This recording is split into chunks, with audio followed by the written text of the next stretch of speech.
gente. Olhando aqui pro tempo. E olhando ali o jeito da Vitória, como ela é boa de mandioca, olha aí. Comendo mandioca, menina.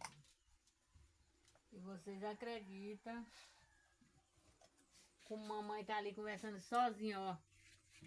Não sei, mas sei que ela tá conversando. Olha o jeito aí, a estradona aí. Os pés de pau tudo bonito, na frente da minha casa. Pé de pinhão, tem um pé de pinhão ali, tem dois ali, ó, aquele ali, tudo ali.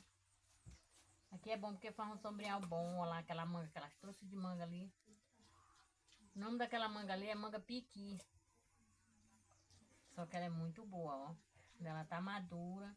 E agora que ele tá botando, que as mangas já estão acabando. E agora que botou. E é isso, gente. Olha o meu pé de planta ali que eu botei.